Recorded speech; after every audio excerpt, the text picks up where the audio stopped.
आता लाडकी बहिणीबद्दल खूप सारे असे जे फेक न्यूज आहेत ते सांगत आहेत सगळेजण की आता हे येणार ते येणार.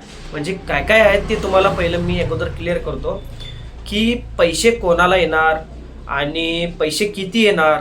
जे असं म्हणत आहेत की भरपूर जण म्हणत आहेत 4,500 येणार, 6,000 येणार. आता त्यांनी भाषणमध्ये सुद्धा सांगितले होते, आदिताई तटकरे त्यांनी सांगितले होते, तर एकनाथ शिंदे त्यांनी पण सांगितले होते. ह्याला जर आपण खोटं म्हणत आहेत म्हणून सांगितलं तरी पण काही आपलं अचूक नसणार आहे, चुकी नसणार आहे. कारण की त्यांनी सांगितले होते अगोदर, बट तरी आत्ता ह्या महिन्यात जे जी आर आलेला आहे त्या जी आरमध्ये किती कोटी मंजूर झालेला आहे? 98.45 कोटी निधी मंजूर झालेला आहे. तर हे जे निधी आहे हे प्रत्येकाला 1,500 रुपये प्रमाणेच येतो. कोणाला 4,500-6,000 दिलं तर हे निधी मंजूर तेवढं संपणार नाही, तेवढं राहणार नाही. तर हे जे आहे निधी, हे 98.45 कोटी, हे फक्त प्रत्येकाला 1,500 रुपये दिले तरच तेवढं राहणार आहे. आणि हे पण जे आहे हे कमीच आहे, सगळ्यांना 1,500 रुपये देण्यासारखं नाही आहे.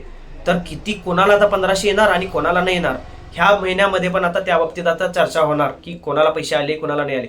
जसे तर कळाले आपल्याला तर आपण आपल्या चॅनलवर सगळ्यात अगोदर तुम्हाला मी सगळ्यात अगोदर सांगणार.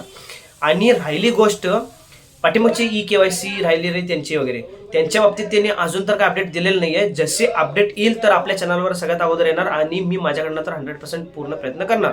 तर त्यांच्यासाठी काय जरी ऑप्शन आलं तर मी सगळ्यात अगोदर तुम्हाला सांगेन. आणि जर तुम्हाला ह्या बाबतीत अजून काय माहिती पाहिजे असेल, काय तुमची शंका असेल, काही तुमचे प्रश्न असेल तर तुम्ही कमेंट करून विचारा. मी तुम्हाला नक्की त्या बाबतीत तुम्हाला मी आन्सर देणार. आणि जरी काय जर माझ्याकडनं कळालं, मला माहिती कळाली तर मी तुम्हाला लवकरात लवकर तुम्हाला मी त्या बाबतीत अपडेट करून मी तुम्हाला देईन. तर असेच नवीन नवीन माहितीसाठी आपल्या चॅनल सबस्क्राईब करा, लाईक करा, शेअर करा आणि जास्तीत जास्त करून सबस्क्राईब करा चॅनलला. धन्यवाद.